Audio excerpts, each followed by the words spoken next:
Then question number 18. Question number 18. A capacitor of capacitance 100 microfarad is charged to a potential of 12 volt and connected to a 6.4 millihenry inductor to produce oscillation. LC oscillation ആണ്. വേറെ LC oscillation എന്ന് പറയുന്ന സമയം നിങ്ങളെ മനസ്സിലേക്ക് വരണം magnetic energy electrostatic energy ആയിട്ട് ഇങ്ങനെ മാറിക്കൊണ്ടിരിക്കുകയാണ്. അതായത് half CV score half LI score ആയിട്ട് ചേഞ്ച് ചെയ്തുകൊണ്ടിരിക്കുന്ന കണ്ടീഷനാണ് നമ്മൾ ഡിസ്കസ് ചെയ്യുന്നത്. So maximum current in the circuit എന്ന് പറയുമ്പോൾ we can say that by using energy conservation we can say that half CV square is equal to half LI square ആണ്. അതായത് ഇതിൻ്റെ കംപ്ലീറ്റ് എനർജി ഈ ഒരു എനർജി ഇൻഡക്ടറിൽ store ചെയ്യുന്ന energy ആയിട്ട് മാറുമ്പോൾ ഇവിടെ ഉണ്ടാകുന്ന കറണ്ട് മാക്സിമം ആയിരിക്കും. സോ ഇൻഡക്ടറിലെ കംപ്ലീറ്റ് എനർജി മാഗ്നറ്റിക് എനർജി ആയി മാറുന്ന കണ്ടീഷനിൽ ഉണ്ടാകുന്ന കറണ്ട് മാക്സിമം ആയിരിക്കും ബൈ യൂസിങ് എനർജി കൺസർവേഷൻ. ഇവിടെ ചോദിച്ചിരിക്കുന്ന ഐൻ്റെ വാല്യൂ എത്രയാണല്ലേ? So what is I? ഈ ഹാഫ് കട്ട് ചെയ്തൂടെ?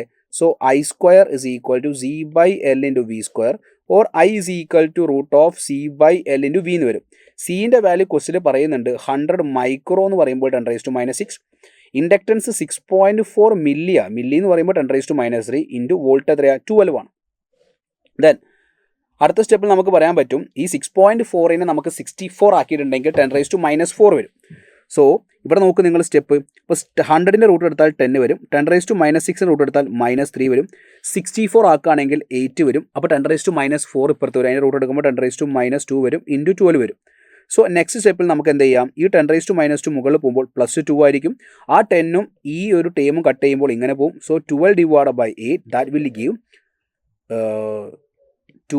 3 വരും. 3/2 answer is 1.5 ampere. So the answer is option 2.